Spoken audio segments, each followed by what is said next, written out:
यह वीडियो इस video series की 4th वीडियो है। पहली 3 वीडियो का लिंक डिस्क्रिप्शन में है, आप वहां से एक लिंक के ऊपर क्लिक करके बाकी की 3 वीडियो देख सकते हो। तो अब हम आज का टॉपिक डिस्कस करते हैं, जिसका नाम है क्या होता है जब धातुएं अम्लों के साथ अभिक्रिया करती है। जब अम्ल के अंदर धातु डाली गई तो उसमें से गैस निकली, जिसकी जांच करने पर पाया गया कि निकलने वाली गैस हाइड्रोजन गैस थी। अब प्रश्न यह उठता है कि इसकी जांच कैसे की गई। अम्ल को एक परखनली में लिया गया और उसमें धातु का एक टुकड़ा डालकर परखनली के मुंह के पास एक जलती हुई मोमबत्ती या जलती हुई माचिस की तिली लेकर आए। जैसे ही धातुएं अम्ल में आपस में अभिक्रिया हुई तो गैस परखनली से बाहर निकली और आग के संपर्क में आते ही पॉप ध्वनि उत्पन्न हुई और गैस जलने लगी। और यही हाइड्रोजन गैस की पहचान है कि यह पॉप ध्वनि के साथ जलती है। इस अभिक्रिया में गैस के साथ लवण भी बनता है। आइए अब हम एक एग्जाम्पल से इसको समझते हैं। हम मैग्नीशियम धातु को हाइड्रोक्लोरिक अम्ल से अभिक्रिया करवाते हैं तो हाइड्रोजन गैस निकलती है और मैग्नीशियम क्लोराइड नामक लवण बनता है। ऐसे ही जब हम दूसरी धातु यानी जिंक को किसी दूसरे अम्ल यानी सल्फ्यूरिक अम्ल से अभिक्रिया करवाते हैं तो वैसे ही लवण जिंक सल्फेट व हाइड्रोजन गैस निकलती है। ज़्यादातर हम मुख्यतः 3 अम्लों का उपयोग करते हैं। 2 हैं HCl और H2SO4 और ये दोनों धातुओं से अभिक्रिया करके हाइड्रोजन गैस उत्पन्न करते हैं। और प्रयोग करने पर यह पाया गया कि जो धातुएं HCl और H2SO4 से अभिक्रिया करने पर हाइड्रोजन गैस उत्पन्न करती हैं वो ही नाइट्रिक अम्ल के साथ अभिक्रिया करने पर हाइड्रोजन गैस उत्पन्न नहीं करती। अब इसका कोई ना कोई तो कारण होगा। हाँ, ढूंढने पर हमें कारण यह मिला कि जो नाइट्रिक अम्ल है एक प्रबल ऑक्सीकारक के रूप में कार्य करता है। ऑक्सीकारक का क्या काम होता है? ऑक्सीकारक का काम होता है कि उसके पास जो एक्सेस में ऑक्सीजन है, जो अधिक मात्रा में ऑक्सीजन है, वह अपने पड़ोसी दूसरे अभिकारक को ऑक्सीजन दान कर देता है, उसका त्याग कर देता है और खुद वो अपचयित हो जाता है, यानी अपने अंदर ऑक्सीजन की कमी कर लेता है और पास वाले अभिकारक को अपने ऑक्सीजन दे देता है। तो इनकी अभिक्रिया से भी हाइड्रोजन तो निकलती है, लेकिन जो नाइट्रिक अम्ल है ये इस हाइड्रोजन गैस को ऑक्सीकृत कर देता है, यानी अपने ऑक्सीजन दे देता है, जिससे हाइड्रोजन गैस जल में बदल जाती है। तो इसलिए हम कहते हैं कि नाइट्रिक अम्ल से कोई भी धातु अगर अभिक्रिया करती है तो हाइड्रोजन गैस नहीं निकलती, वाटर निकलता है, पानी बनता है, क्योंकि नाइट्रिक एसिड एक ऑक्सीकारक के रूप में कार्य करता है।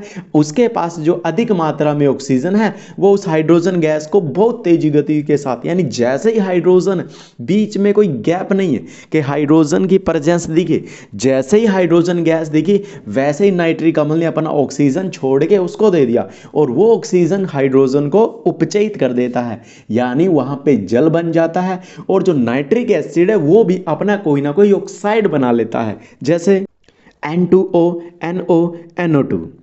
जब भी हम केमिस्ट्री पढ़ें और अपवाद की बात ना करें तो ये केमिस्ट्री के साथ नाइंसाफी होगी भाई, क्योंकि जहाँ पे केमिस्ट्री है कोई ना कोई किसी न किसी टॉपिक में हमेशा अपवाद आते ही रहते हैं। तो अब हमें अलग से ये बात याद रखनी होगी कि मैग्नीशियम व मैंगनीज, ध्यान से देखना, मैग्नीशियम अलग है और मैंगनीज अलग है। मैग्नीशियम एंड मैंगनीज ये ऐसी धातुएं हैं जो अति तनु नाइट्रिक अम्ल के साथ अभिक्रिया करके हाइड्रोजन गैस उत्पन्न करती हैं, उत्सर्जित करती हैं। अब यहाँ पर अति तनु का मतलब ये है कि अम्ल की मात्रा तो बिल्कुल ही कम है और उसमें जल की मात्रा अधिक है। अगर बात करें कॉपर की तो ये तो तनु HCl के साथ भी अभिक्रिया नहीं करता। तो ये जो सबसे अलग गुण प्रदर्शित करते हैं मैंगनीज, मैग्नीशियम और कॉपर, तो इनसे रिलेटेड ही क्वेश्चन अक्सर कॉम्पिटिटिव एग्जाम में या बोर्ड एग्जाम में पूछे जाते हैं, तो इन पर अलग से जरूर ध्यान दे देना। अभी हमने जो 3 अम्लों के बारे में बात की है, HCl, HNO3 और H2SO4, इनमें से कोई भी अम्ल सोने व प्लेटिनम के साथ क्रिया ही नहीं करता, मगर जब हम HCl व HNO3 को एक निश्चित अनुपात में मिश्रण बना लेते हैं तो ये सोने और प्लेटिनम को गलाने की क्षमता रखता है और इस मिश्रण को नाम दिया जाता है एक्वा रिजिया। तो इसको हम इस प्रकार से परिभाषित करेंगे कि सांद्र HCl व सांद्र HNO3 के 3:1 के ताजे मिश्रण को एक्वारिजिया कहते हैं। इस मिश्रण को बनाते समय बस एक ही ध्यान रखना है कि जितना भी हम HNO3 लेंगे उससे 3 गुना HCl लेना पड़ेगा। मान के चलो कि हमने HNO3 10 ml लिया है तो HCl 3 गुना कितना होगा 30 ml। तो 30 ml HCl लेना पड़ेगा एक्वारिजिया मिश्रण बनाने के लिए। अगर ये दोनों में से किसी एक की मात्रा भी कम या ज़्यादा हो गई तो वो मिश्रण जो बनेगा एक्वारिजिया नहीं होगा, वो सही तरीके से अपना काम भी नहीं कर पाएगा। क्योंकि इसका काम क्या है, इसका काम है सोने और प्लेटिनम को गलाना, तभी ये सही तरीके से गला पाएगा जब HCl 3 गुना होगा HNO3 से। जो एक्वारिजिया है ये एक प्रबल संक्षारक है, ठीक। और अक्सर आप लोगों ने ये जरूर देखा होगा कि महिलाएं अपने गंदे और मलिन आभूषणों को सुनार के पास धुलवाने के लिए जाती हैं।